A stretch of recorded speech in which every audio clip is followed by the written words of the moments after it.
Anna Duggar has broken her silence in sort of shuddering fashion. The mother of 7 shared a message on her official Instagram page on Thursday night, speaking out for the first time since welcoming daughter Madison into the world in November. And also for the first time since her husband Josh Duggar was convicted on 2 counts of CP possession. The former 19 Kids and Counting cast member shared a social media post on February 3rd that simply read, "There is more to the story." In parentheses, this post then instructed followers to see link in bio. Suspenseful. And to where did the link take individuals, you ask? To a Microsoft Word document of the recent motion filed by Josh's legal team requesting an acquittal or a new trial. That's it. Are you convinced or what?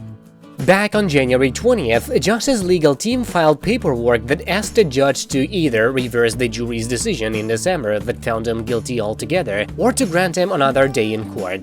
The basis for these appeals, which experts had been expecting Duggar to demand, the court documents claimed that the government failed to adduce any evidence that Duggar knew that the visual depictions were of a minor engaging in sexually explicit conduct, a necessary element for conviction of each count against him.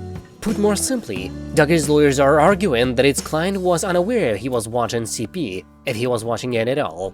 The evidence at trial established that certain files allegedly found on the HP desktop computer were never viewed by any user of the computer, and that all the files at issue had been deleted shortly after being downloaded, continues the appeal.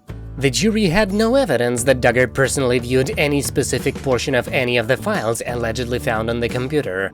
To be clear, this is patently false. The jury voted unanimously to convict Josh Duggar. Those 12 people obviously believed he downloaded an endless array of graphic photos and videos, all of which featured children under the age of 12, and this is a federal crime. End of story.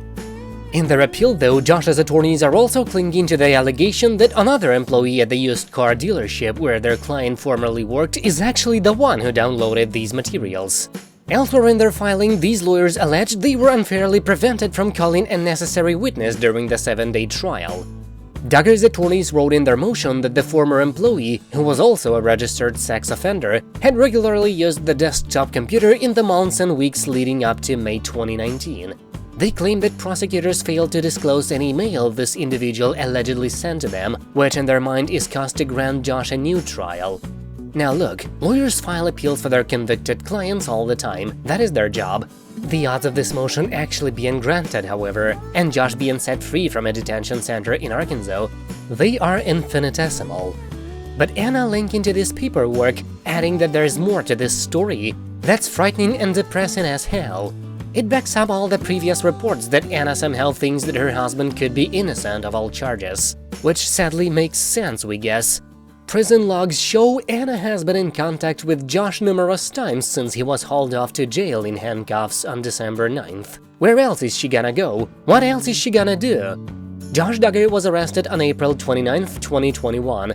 A federal grand jury in Arkansas indicted the ex-reality star for knowingly receiving images and videos of minors. He was then charged with 1 count each of possessing and receiving CP by the U.S. attorney. Duggar's trial began on November 30th, 2021 and concluded when he was convicted on the charges described. Josh is now behind bars while awaiting a sentencing date, which is expected to be handed out in either March or April. That's it for now, thank you for watching, please subscribe to stay tuned.